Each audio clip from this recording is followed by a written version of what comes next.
por que fazemos o que fazemos? Hoje eu lamento, eu tenho visto isso em muitas lideranças. Estão fazendo porque viram em outro lugar. Para tudo isso, para.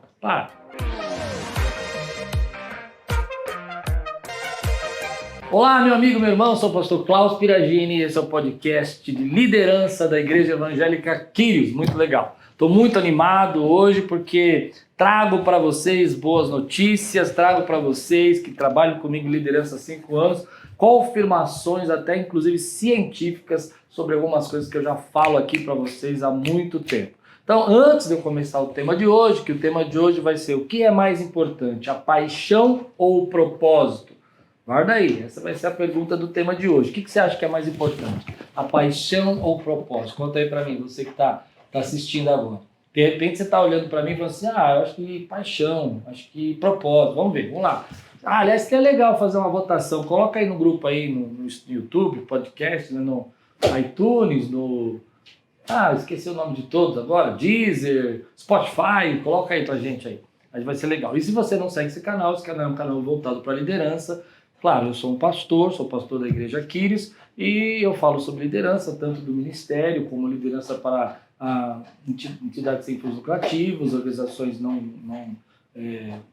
organizações filantrópicas e outras coisas assim. Então, se você quiser, e também que serve para a sua liderança também. Então, se você quiser seguir a gente, clica aí, já começa a seguir. Se servir para alguém, fala para todo mundo aí que a gente tem um podcast de liderança. Bom, vamos lá. Trabalhar hoje o tema paixão ou propósito. Uma das coisas que quem me conhece, já assisti podcast, já ouviu falar muitas vezes, mas muitas vezes, comece com o porquê. Você precisa aprender. Meu Deus, me ajuda. Olha, vou falar. Quantas vezes aqui na igreja eu falo para o pessoal, por que fazemos o que fazemos? Por que estamos fazendo essa organização? Por que estamos fazendo esse projeto? Por que estamos fazendo essa festa? Precisamos sempre ter o porquê. Porque quando não tem o porquê, você vai ver o que vai acontecer. Bom, vamos lá. Antes de eu começar o tema de hoje, o que você acha que faz as pessoas se engajarem mais? O propósito ou a paixão? As pessoas são engajadas porque elas são apaixonadas por o que fazem ou são engajadas pelo propósito? Olha que interessante aí uma pesquisa que foi feita. Eles pegaram salva-vidas, profissionais que trabalhavam remunerados como salva-vidas. Não era qualquer tipo de pessoa, não eram voluntários. Eram profissionais assalariados que viviam como salva-vidas. E aí dividiram esse grupo em 2 grupos de trabalho. O primeiro grupo de trabalho eles colocaram como grupo da paixão. Eles deram outro nome lá, mas eu acho que ficou confuso. Eu vou falar grupo da paixão. Então eles começaram a falar para esse grupo a importância do trabalho deles no aspecto pessoal, aquilo que eles gostavam para eles. Então, saúde, liberdade, poder trabalhar com uma paisagem maravilhosa, cuidado físico, e tudo isso trazia benefícios pessoais. Um segundo grupo, eles começaram a falar testemunhos de pessoas que foram salvas, de gente que na última hora lá estava se afogando e o salva-vidas tirou da água, de pessoas que foram ressuscitadas depois de beber muita água, e toda aquela coisa que era o trabalho deles e quantas pessoas tinham testemunhos agradecendo a eles por aquele trabalho. E aí então eles fizeram esses dois grupos e enviaram de volta para os seus trabalhos, mas não avisaram para o chefe deles qual dos 2 grupos aquela pessoa era. Então, por exemplo, estava misturado. Ele recebeu seus funcionários de volta, tinha gente que estava no grupo pessoal, da paixão, né? Eu gosto de fazer porque me faz bem, eu gosto de fazer porque isso me ajuda, eu gosto de fazer isso porque isso me dá graça, me dá alegria. E o outro grupo eu gosto de fazer porque eu tenho um propósito, tenho um porquê, pessoas são salvas, gente são restauradas, ressuscitadas, livres da morte, famílias eu devolvo a criança para a família, coisa forte, né? O casamento ali que ia ser destruído por causa da morte, estava lá sendo restaurado, foi colocado tudo isso. Muito legal, mas não avisaram o chefe. Bom, vamos lá. Não avisaram o chefe, colocaram o pessoal para trabalhar e deixaram trabalhando e tal, e depois fizeram algumas perguntas para o chefe, para ele fazer uma avaliação dos funcionários. A pergunta era a seguinte: qual era o destaque ali? Quais eram os funcionários que mais se destacaram naquele mês? Pasme, 30% dos que mais se destacaram era o grupo que estava envolvido no propósito e não na paixão. Já venho falando isso faz muito tempo, né? Começa pelo porquê, fala pelo porquê, as pessoas precisam entender o propósito, né? Bom, tudo bem. Depois ele fez outra pergunta. Quais foram os funcionários que mais estavam engajados e proativos e tentando resolver problemas do trabalho? De novo, 30% a mais era o grupo que estava relacionado com o propósito. E aqueles que faziam mais hora extra, se candidatavam mais para resolver problemas, que se envolviam mais com as coisas que estavam fazendo, esse grupo era também o do propósito. Qual era a ideia dessa pesquisa e desse trabalho? Era tentar entender o que era mais forte no coração. Se a gente falasse da paixão, do benefício pessoal, do que faz bem para nós, como aquilo é importante para a nossa vida, se isso engajaria mais do que se a gente entregasse um porquê. Na nossa maneira de pensar, eu também já pensei muitas vezes assim, não me lembro de épocas que eu tentava engajar dessa maneira, eu sempre achei que as pessoas, por serem mais egoístas, às vezes mais introspectivas, vamos falar assim, elas iam gostar mais que eu falasse sobre a delas, do que elas iam fazer. E aí a pesquisa vem dizer completamente o contrário. Você precisa estabelecer um porquê. E aí vai aqui o pulo do gato, né? Tudo bem, tem que fazer um porquê. Só que nem tudo é tão tangível, nem tudo é tão claro, tão fácil de entender o porquê, como um salva-vidas, né? Salva-vidas é fácil de entender o porquê. Você só vai dar o testemunhal lá, de vida sendo salva, aquilo vai mostrar o porquê fazemos o que fazemos. Agora, tem coisas que são mais difíceis da gente entender o porquê. E aí a gente precisa trabalhar esse porquê nas nossas equipes, nos nossos trabalhos. Então, por exemplo, parece óbvio para nós que determinada programação da igreja vai acontecer e essa programação vai ser importante. Porque vidas vão ser salvas, ou outras coisas assim. Mas nem todo mundo entende esse porquê e nem todo mundo vê esse porquê acontecendo. Então, às vezes também na empresa, por exemplo, na empresa está lá o grupo de marketing lançando uma campanha onde vai ser feito um crachá, e esse crachá vai ter que ter uma cor diferente. Ele não sabe porque ele está fazendo aquilo, ele não entendeu aquilo. Então a gente precisa procurar, nos trabalhos que são mais difíceis de entender o porquê, mostrando para essas pessoas, através de testemunhais, de resultados, de mudanças, de coisas práticas que aparecem um porquê. Então, eu vou dar um exemplo aqui interessante sobre isso, sobre como as coisas... Falei agora do salva-vidas, mas vou dar um exemplo que não é tão tangível, né? Pegaram um zelador de um hospital e perguntaram para ele assim, por que você limpa os quartos? E ele respondeu o óbvio. O que ele respondeu? O que você acha que ele respondeu? Ele respondeu simplesmente assim, olha, eu limpo o quarto porque meu chefe manda. Eu achei interessante. É verdade. Muita gente está fazendo porque você foi mandado. Não ficar pensando por quê. Ela vai lá, mandou fazer, vai fazer. Mas por quê? Sei lá. Eu tinha que limpar o quarto. Aí a pessoa que estava entrevistando falou, mas por que você faz isso? Ele falou, porque evita que os quartos fiquem sujos. É óbvio, né? Meu chefe mandou, a relação é essa. Mas será que o objetivo principal desse zelador limpar o quarto era só para os quartos, evitar os quartos ficarem sujos? Então perguntaram para ele, por que isso é importante? E aí ele respondeu, porque isso torna o quarto mais limpo, higiênico e agradável. E aí perguntaram, e por que isso é importante, de novo, né? E por que manter o quarto limpo e agradável é mais importante?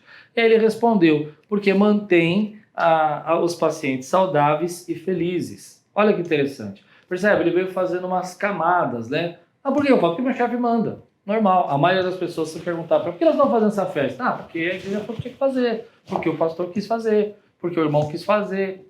Ok. Mas por que é importante? Porque vai arrecadar recurso. Mas para que vai arrecadar recurso? Porque vai trazer novas pessoas para a igreja. Mas por que vai trazer novas pessoas para a igreja? Entendeu? E aí eles foram fazendo essas camadas e aí eles vão definir para nós, que é a parte que eu achei mais interessante, mais importante, é que ele vai falar para nós o seguinte, que quando você sabe que você chegou na linha, né, final, é quando você alcança a contribuição, quando você alcança o resultado. Então, isso é interessante, porque você está no porquê, às vezes, que nem uma casca de cebola, você vai tirando a primeira casca, a segunda casca, a terceira casca, e você vai chegar no resultado. Qual é o resultado? É a contribuição. O porquê, é o sentido do porquê, é a contribuição que nós estamos fazendo. Então por que a gente transmite os cultos? Ah, porque as pessoas não querem vir para a igreja. Não, querido, a gente transmite o culto porque tem gente que não pode vir na igreja, que vai ser alcançado pela palavra de Deus, que hoje nós temos uma estratégia maravilhosa para chegar em tantos lugares do mundo que a gente não podia chegar, e vidas são salvas, e vidas são transformadas, e muita gente tem testemunhos poderosos sobre estar no desespero, estar se sentindo depressivas, procurando uma palavra, e entrar no YouTube lá e baixar e assistir um vídeo da igreja e ser abençoado. Então a gente precisa mostrar esse porquê em todas as áreas, né? E quando que você sabe que chegou o fim? Porque você chegou na contribuição. Então, o zelador está contribuindo para a saúde e felicidade dos pacientes. Ele não está limpando o quarto porque o chefe mandou. Agora, por que eu acho isso importante? Porque no começo, às vezes, a gente começa já no início dos trabalhos falando claramente por quê. É aí que está a chave para mim. Porque, veja bem, olha, você tem razão. As pessoas começam assim, não, vamos fazer isso, porque isso é legal. Não, isso aqui é importante. Muita gente começa assim. Aí eles dizem, por que é importante? Não, porque tem gente que vai ser abençoada. Tal. Esse é um jeito de começar. E aí a pessoa já vai estabelecer para você o porquê, o propósito. Agora, tem um outro jeito que eu acho mais perigoso de começar, que é aquela pessoa que fala assim para mim, ah, porque eu vi isso em outro lugar. Ah, porque eu fui em tal lugar e foi legal. Ah, porque rolou super bem. Já viu gente falar assim? Ah, não, eu fiz tal coisa e foi muito joia. Mas joia para quê? Por quê? Porque às vezes aquela programação, aquele evento, aquele projeto tinha sido criado embaixo de um porquê. Só que você não sabe, você foi. Mas o camarada que fez engajou através do porquê. E aí você vem e quer copiar esse porquê. E aí que está o problema para mim. Porque não dá para viver assim, não dá para viver de conta. Essa é a primeira questão. Então, a primeira questão é, às vezes começamos bem, começamos já sabendo por que estamos fazendo. Por exemplo, vamos distribuir alimentos na rua. Por quê? É óbvio que as pessoas estão na rua, estão passando fome, estão precisando de alimento, não tem como comprar, a gente vai fazer. Muito bom. Então tem um porquê, às vezes embutido já, né? Fica claro. Só que chega uma hora, um tempo, que o porquê se desgasta. Ele se torna esquecido. Outras coisas vão sendo colocadas em cima desse porquê que se tornam mais importantes do que o porquê. Como assim, né? Ficou esquisito. Vou explicar. Você está fazendo um evento, por exemplo, para ajudar os homens de rua para levar comida para eles. Glória a Deus, benção Deus. Só que aí você começa a complicar as coisas. Não, tem que tirar selfie, tem que fazer uma reunião, tem que fazer um treinamento, e você tem que... Tudo isso é importante, né? Faz parte. Só que daqui a pouco você começa a ficar tão complexo, tão complicado, que o objetivo, que era levar comida, não está sendo levado mais, porque está se preocupando com a estrutura.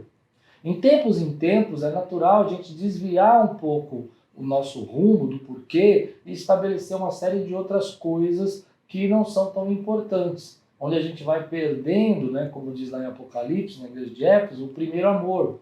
Né, e a gente abandona as primeiras obras e começamos a fazer as coisas que não deveríamos estar tão preocupados. Então, por isso que é importante. Tem gente nova chegando também. E aí você precisa falar o porquê para elas, porque elas não sabem. Elas estão fazendo porque ela está vendo todo mundo fazer. Por que eu tenho que fazer essa classe? Por que eu tenho que fazer essa jornada? Por que eu tenho que participar desse culto de casais? Por que eu tenho que ir nesse grupo de jovens? É muito importante que você entenda o poder do propósito. O propósito é mais importante do que a paixão. A paixão engaja, mas engaja pouco. O propósito mantém em alto nível de engajamento a força daquela pessoa que já estava engajada. Então, hoje eu lamento, mas eu tenho visto isso em muitos ministérios, em muitas lideranças, que estão sendo feitas as coisas como esse zelador aqui que eu contei para você. Estão fazendo porque alguém mandou fazer. Estão fazendo porque viram em outro lugar. Para tudo isso. Para. Por favor, para. Você está se desgastando, você está se cansando, você está trabalhando demais com pouco resultado. Se você quiser o maior resultado, você primeiro precisa contar o propósito e mostrar esse propósito. Então, a pergunta que eu sempre faço aqui na igreja, quem me conhece sabe que eu faço isso muitas vezes, é por que fazemos o que fazemos? Por que fazemos o que fazemos? Por que estamos fazendo isso? Por que estamos fazendo aquilo? Vou dar um exemplo aqui interessante. Por exemplo, hoje nós temos aí milhares de pessoas que estão desigrejadas. Elas não vão em igreja nenhuma. Elas se consideram cristãs, se consideram salvas, se consideram seguidoras de Jesus, mas não vão na igreja. Bom, se eu disser para elas que é importante na igreja, para mim me parece claro. Na igreja você aprende a palavra, na igreja você ensina, na igreja você tem um grupo de irmãos que pensam como você, que te ajudam na sua fé, mas não é tão claro assim para elas. Se fosse claro, elas estariam vindo. Então eu costumo dizer aqui na igreja, por que você não pode ser um desigrejado? No meu caso. Porque no fundo você pode, né? Se você quiser ir ficar em casa, você pode. Ninguém vai te obrigar a vir para a igreja. Quando eu digo você pode, é nesse aspecto. Você é o dono da tua vida. Ninguém vai te amarrar. Você não pode, mas você pode porque você é o dono da vida. Entende? Você não pode, mas você pode. Porque você faz o que você quiser. Não tem quem possa te amarrar e trazer. Mas quando eu digo para as pessoas que o maior obrigação, o maior desejo, né, hoje dessa mentalidade mundana é te fazer estéril. E por que te fazer estéril? Porque a Bíblia diz que Jesus nos chamou para dar fruto, e muito fruto, e mais fruto ainda. Só que quando eu não estou no corpo, quando eu não estou envolvido, quando eu não estou usando meus dons, quando eu não estou usando meu talento para a glória de Deus, como é que eu vou dar fruto? E a maioria dos dons que Deus nos dá é para o corpo, é para ensinar, é para levar a igreja à adoração, é para servir, é para cuidar. Tudo isso pode ser feito lá fora? Pode, mas é muito difícil você conseguir fazer. Né? Como que você vai ensinar se você não tem pessoas para ensinar? Como você vai cuidar se você não tem pessoas para cuidar? Como você vai abençoar pessoas com a sua liderança se você não tem ninguém para liderar para a glória de Deus? Você pode ser um bom líder lá no trabalho, mas Deus te chamou para ser, para dar muito fruto. Então, eu percebo que hoje, uma das artimanhas é deixar a gente estéril. Geralmente, quando eu falo isso para as pessoas que estão desigrejadas, elas ficam assustadas. Elas falam, puxa vida, realmente, né? Eu tenho dificuldades na igreja, eu tenho problemas, mas eu tenho que dar fruto, eu não posso ficar estéril. Eu tenho que germinar aquilo que Deus está me ensinando, está me falando, eu tenho que reproduzir isso. E muitas pessoas se engajam quando elas entendem o porquê. Hoje eu quero desafiar você a olhar para as coisas que você está fazendo. Talvez você esteja sobrecarregado, talvez você esteja cansado, talvez você esteja tendo poucos resultados daquilo que você está fazendo. Olhar para a tua vida, olhar para você e perceber se faz sentido o porquê das coisas que você está fazendo. E se não faz, qual é realmente o porquê disso? Sabe, por que você está limpando o quarto? Essa é a pergunta. Por que você está trabalhando como salva-vidas? Essa é a pergunta. Porque o ambiente é legal, porque a igreja é da hora, porque os meus amigos estão lá. Nada disso é o porquê verdadeiro. Nada disso é o porquê que importa. O realmente importa é porque você é um adorador, é um servo do Senhor. E você precisa estar levando a palavra de Deus para aquelas pessoas que precisam. Então, isso também serve para a nossa vida no ministério, mas também serve para o trabalho. Né? Será que as pessoas entendem por que tua empresa existe? Será que as pessoas entendem por que você abriu esse negócio, esse restaurante? Qual é o propósito dele? O que ele quer fazer? Vender comida saudável, vender comida barata, vender comida rápida, vender comida que possa ajudar as pessoas que não têm condição de ir no restaurante? Eu não sei. Dar uma experiência gastronômica elevada? Não sei. Todas as coisas que nós fazemos precisam ser encontradas propósitos para que elas possam germinar, dar fruto e crescer. Hoje o tema é muito interessante, porque eu falo muito sobre isso aqui, muito. E muitas vezes eu acho que as pessoas me escutam, mas não entendem o que eu quero falar. Então deixa eu dizer uma coisa para você. Pega a tua vida agora. Olha o teu trabalho ministerial, olha o teu trabalho pessoal, olha o teu cargo na empresa que você trabalha e lembra o porquê você faz isso. Lembra que o porquê você alcança quando você encontra a contribuição. Qual é a contribuição que você está fazendo na vida das pessoas por meio desse trabalho? Bom, espero que você tenha gostado desse podcast. Comenta aí o que você acha. Hoje eu quis ensinar você que a paixão é importante, mas eu amo meu trabalho, eu amo o que eu faço, mas não é tão poderosa quanto o propósito. E quando você tem um propósito, porque as pessoas engajam e elas vão trabalhar a seu favor. Já falei isso algumas vezes, mas que repetir hoje, porque hoje tinha mais dados científicos aqui que vão colaborar com essa experiência que eu estou dizendo para vocês. Espero que você tenha gostado desse podcast. Não esquece de compartilhar, envia para alguém que está precisando e faz isso faz essa limpeza emocional através do porquê, que vai te dar muita força e muita vontade de trabalhar. Procura testemunhos do seu trabalho, procura testemunhos do seu ministério, pede para as pessoas escreverem a importância que o teu trabalho teve na vida delas, porque isso vai trazer força e contribui isso com as pessoas que trabalham com você. Olha o que nós estamos fazendo. Olha as pessoas que estão sendo abençoadas. Lembrando que o final está sempre na contribuição ao próximo. Deus abençoe, tenha uma semana abençoada e tudo quanto fizer prosperará.